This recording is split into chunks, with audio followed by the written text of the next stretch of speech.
heart-wrenching images, Brett, of men, women, and children, like when President Trump, struck, literally takes your breath away, that this has now happened again. Again, we're looking at, well, here's the president. My fellow Americans, a short time ago, I ordered the United States Armed Forces to launch precision strikes on targets associated with the chemical weapons capabilities of Syrian dictator Bashar al-Assad. A combined operation with the armed forces of France and the United Kingdom is now underway. We thank them both. Tonight, I want to speak with you about why we have taken this action.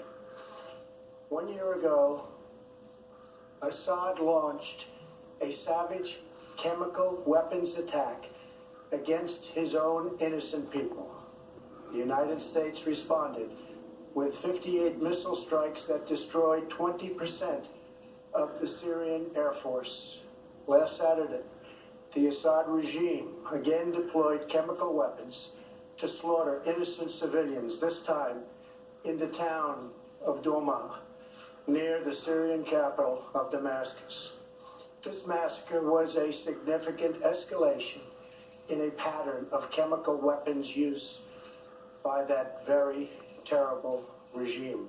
Expected them to have been in play. They had 75 Tomahawk missiles on board that destroyer, which is in the eastern Mediterranean. It was joined by a French frigate. We have reported that they had 12 cruise missiles on board, as well as some surface-to-air missiles to protect those ships. Remember, in recent days, Sean, a Russian admiral, as recently as this morning, had said that Russia would strike back at any U.S. warships that, and named the Donald Cook by name, if they struck Syria.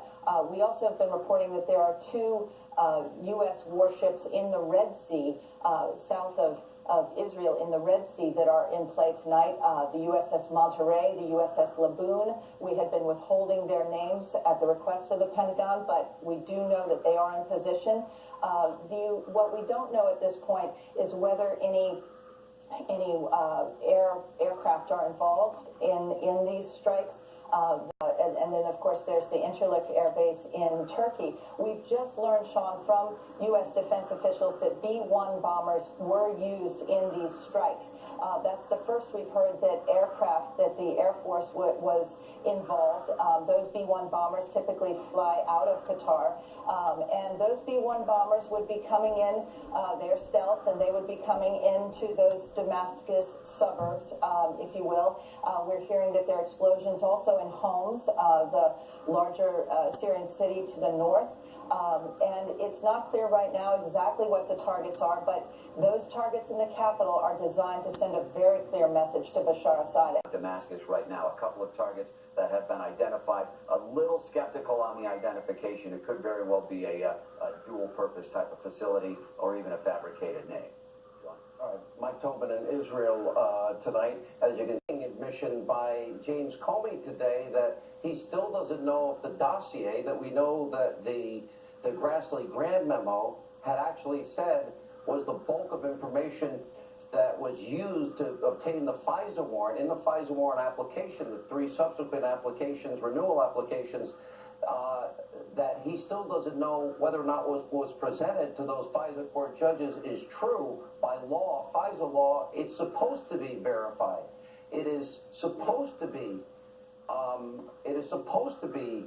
vetted in every way. So in the days to come, this is obviously going to be a big issue. With the latest on that, Sarah Carter is standing by. Sarah, what do you have on that? Well, certainly the scathing report by Inspector General Horowitz today on McCabe, I think, was so telling.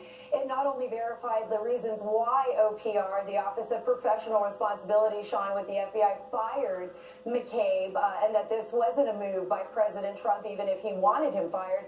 It was a move by the FBI because what we saw was a detailed interviews, even with Comey, about McCabe and the reasons why he lied. I mean, look, he lied directly to the FBI director. He lied to the Inspector General and his investigators. He lied under oath.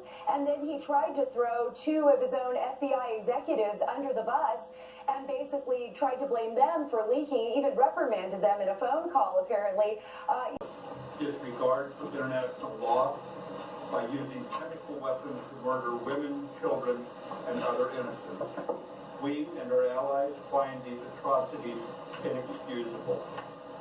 As our Commander-in-Chief, the President has the authority under Article 2 of the Constitution to use military force overseas to defend important United States national interests.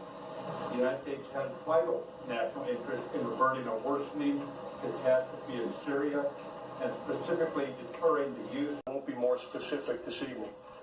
Before we take questions, I'd like to address how this evening's strike were qualitatively and quantitatively different than 2017.